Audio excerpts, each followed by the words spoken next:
കഴിഞ്ഞ ദിവസം ഫോണിലെ ഇമേജസ് നോക്കിയപ്പോഴാണ് കേട്ടോ ഞാൻ മിസ് ഔട്ടായ ഒരു ക്യൂട്ട് വീഡിയോ കണ്ടത്. മറ്റൊന്നുമല്ല കേട്ടോ, നമ്മുടെ സായിക്കുട്ടൻ്റെ മഞ്ജുമ്മയുടെ വീട്ടിൽ പുതുതായിട്ട് 2 പപ്പീസ് വന്നിട്ടുണ്ട്. ഒരാൾ മാളുവും മറ്റൊരാൾ പോപ്പിയും. ഇതാണ് മാളുക്കുട്ടി കേട്ടോ. മാളുക്കുട്ടി പോമറേനിയൻ പട്ടിക്കുട്ടിയാണ്. നല്ല ക്യൂട്ടാണ്. ആളെ കാണാനായിട്ട് പൊട്ടൊക്കെ തൊട്ട് സുന്ദരി മണിയായിട്ട് അവിടെ ഇരിപ്പുണ്ടായിരുന്നു. ഈ വരുന്ന ആളാണ് നമ്മുടെ പോപ്പി.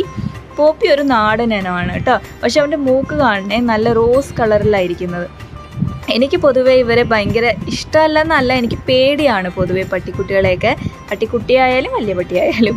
പക്ഷേ ശരത്തിനും മോനും സായിക്കും ഒത്തിരി ഇഷ്ടമാണ്. അങ്ങനെ അവർ ഒരുപാട് നേരം അവരുടെ കൂടെ ഇന്ന് കളിച്ചു കേട്ടോ. പിന്നെ അവിടെ കണ്ണൻകുട്ടി ഉണ്ടായിരുന്നു, മീനിക്കുട്ടി ഉണ്ടായിരുന്നു, സുബിയണ്ണൻ ഉണ്ടായിരുന്നു. സുബിയണ്ണൻ ഗൾഫിൽ നിന്ന് വന്നിട്ടുണ്ടായിരുന്നു. അങ്ങനെ നമ്മളെല്ലാവരും കൂടെ കുറച്ച് നേരം പോപ്പിയുടെയും മാളുക്കുട്ടിയുടെയും കൂടെ കളിച്ചു കേട്ടോ. കളിയൊക്കെ കഴിഞ്ഞ് കൂട്ടിക്കയറാൻ 2 പേർക്കും താല്പര്യമില്ലായിരുന്നു. 2 പേർക്കും നമ്മളൂടെ കളിക്കുന്നതാണ് ഇഷ്ടം.